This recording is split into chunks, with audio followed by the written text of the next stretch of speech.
नमस्कार मेरे प्रिय विद्यार्थियों, सबसे पहले हिंदी एजुकेशनल चैनल में मैं आपका स्वागत करता हूं।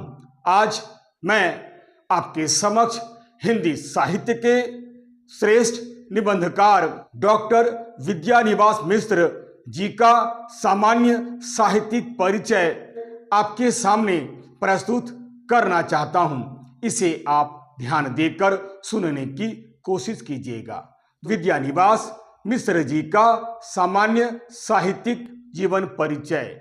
आधुनिक हिंदी साहित्य के श्रेष्ठ निबंधकारों में डॉक्टर विद्यानिवास मिश्र जी का नाम बड़े ही आदर के साथ लिया जाता है। सच पूछा जाए तो ये हिंदी साहित्य के एक उच्च कोटि के ललित निबंधकार माने जाते हैं।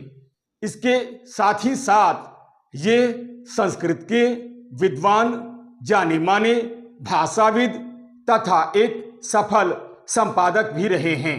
पंडित हजारी प्रसाद द्विवेदी जी के बाद यदि कोई हिंदी साहित्यकार ललित निबंधों को अत्यधिक ऊंचाइयों पर ले गया है तो हिंदी जगत में डॉक्टर विद्यानिवास मिश्र जी का ही नाम बड़े ही आदर के साथ लिया जाता है।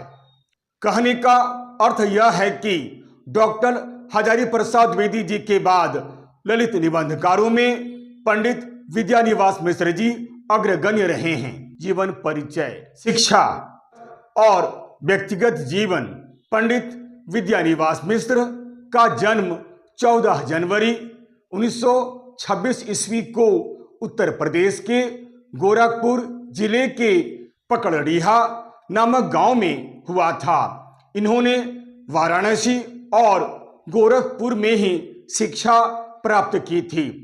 फिर आगे चलकर इन्होंने गोरखपुर विश्वविद्यालय से वर्ष 1960-61 ईस्वी में पाणिनि की व्याकरण पर डॉक्टरेट की उपाधि अर्जित की।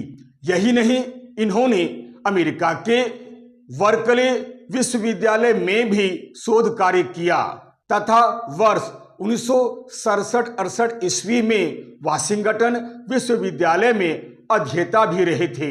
यही नहीं, मध्य प्रदेश में सूचना विभाग में कुछ वर्षों तक कार्यरत रहने के बाद फिर ये अध्यापन के क्षेत्र में आ गए थे।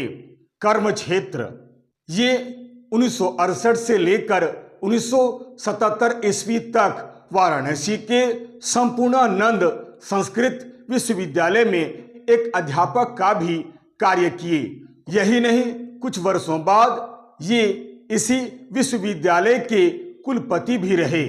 उनकी उपलब्धियों की लंबी श्रृंखला है, लेकिन ये हमेशा ही अपनी कोमल भावाभिव्यक्ति के लिए हमेशा सराहे गए हैं। उनके ललित निबंधों की महक हिंदी साहित्य जगत में सदैव बनी रही है। ये लगभग 10 वर्षों तक हिंदी साहित्य सम्मेलन, रेडियो विंध्य प्रदेश एवं उत्तर प्रदेश के सूचना विभागों में नौकरी किए। फिर ये गोरखपुर विश्वविद्यालय में प्राध्यापक भी रहे। कुछ समय के लिए विद्यानिवास मिश्र जी अमेरिका भी गए। वहां कैलिफोर्निया विश्वविद्यालय में हिंदी साहित्य एवं तुलनात्मक भाषा विज्ञान का अध्ययन भी किया एवं वाशिंगटन विश्वविद्यालय में हिंदी साहित्य का अध्ययन भी किया। यही नहीं, इन्होंने वाराणसी संस्कृत विश्वविद्यालय में भाषा विज्ञान एवं आधुनिक भाषा विज्ञान के आचार्य एवं अध्यक्ष पद पर भी कार्य किया। साथ ही साथ देश ने उनकी सेवा, सफलता एवं त्याग तथा ईमानदारी को देखते हुए इन्हें कई पुरस्कारों से भी सम्मानित किया। ये हिंदी के एक प्रतिष्ठित आलोचक एवं ललित निबंधकार थे। सच पूछा जाए तो साहित्य की इन दोनों ही विधाओं में इनका कोई विकल्प नहीं है। निबंध के क्षेत्र में मिश्र जी का योगदान सदैव स्वर्ण अक्षरों में अंकित किया जाएगा। प्रोफेसर विद्यानिवास मिश्र के ललित निबंधों की शुरुआत में पहला निबंध संग्रह सन 52 ईस्वी में चितवन की छाह प्रकाश में आया। इन्होंने ही हिंदी जगत को ललित निबंधों की परंपरा से अवगत कराया। दुर्भाग्यवश 14 फरवरी 2005 ईस्वी को देहांत हो गया। विद्यानिवास मिश्र की मृत्यु हिंदी साहित्य और साहित्य के विद्यार्थियों के लिए एक अपूरणीय क्षति थी। पुस्तकें, इनकी कुछ रचनाएं इस प्रकार है।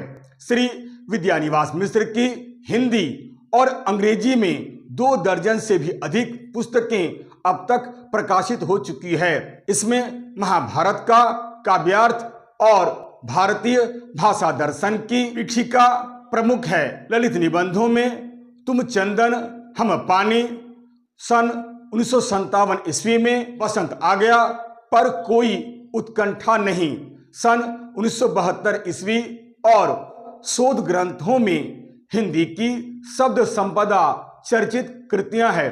अन्य ग्रंथ उनके कुछ इस प्रकार हैं: स्वरूप विमर्श, कितने मोर्चे, गांधी का करुण रस, चिड़िया रैन बसेरा, चितवन की छाह निबंध संग्रह, हल्दी धूप, कदम की फूली डाल, आंगन का पंछी, बंजारा मन, मैंने सील पहुंचाई, मेरे राम का मुकुट भींग रहा है, सन 1974 ईस्वी, परंपरा बंधन नहीं, कंटीले तारों के आर पार, लागो रंग हरो, निबंध संग्रह, तुलसीदास, भक्ति का नया उत्कंठ, थोड़ी सी जगह दे, घुसपैठियों पर आधारित निबंध संग्रह है, फागुन दुईरे दिना, बसंत आ गया पर कोई उत्कंठा नहीं, सन 1972 ईस्वी में प्रकाशित हुआ था। इसके अतिरिक्त भारतीय संस्कृति के आधार, भारतीय संस्कृति के जीवन पर आधारित पुस्तक भ्रमरानंद का पचड़ा श्रेष्ठ कहानी संग्रह, सन 1981 ईस्वी में, रहमन पानी राखिए, राधा माधव रंग रंगी, गीत गोविंद की सरस व्याख्या, लोक और लोक का स्वर, वाचिक कविता, भोजपुरी व्यक्ति व्यंजना, विशिष्ट व्यक्ति व्यंजक निबंध, सपने कहाँ गए, स्वाधीनता संग्राम पर आधारित पुस्तक, साहित्य के सरोकार, 2007 ईस्वी में हिंदी साहित्य का पुनरावलोकन, हिंदी और हम, आज के हिंदी कवि अज्ञेय, आदि आदि। भाषा शैली, इनकी भाषा सरल, सरस, स्वाभाविक, प्रभाव उत्पादक एवं परिमार्जित है। इनके निबंधों में सर्वत्र ही बोलचाल के शब्दों की प्रधानता रही है, परंतु इसके साथ ही साथ कहीं कहीं संस्कृत के तत्सम शब्दों का भी प्रयोग हुआ है, तो कहीं कहीं पर अरबी फारसी के शब्द भी मिलते हैं। इनकी भाषा में भी एक प्रकार का समन्वय दिखलाई पड़ता है। भाषा में व्यंग्य और विनोद के छींटे पाठकों के मन को और सशक्त बनाते हैं। इनकी रचनाओं में मुहावरों एवं लोकोक्तियों तथा सूक्तियों का भी प्रयोग खुलकर हुआ है। इनके निबंधों में प्रतीकात्मक शैली, विवेचनात्मक शैली और अलंकारिक शैली के भी दर्शन होते हैं। पुरस्कार और सम्मान, पंडित विद्यानिवास मिश्र एक बहुमुखी प्रतिभा के धनी साहित्यकार थे।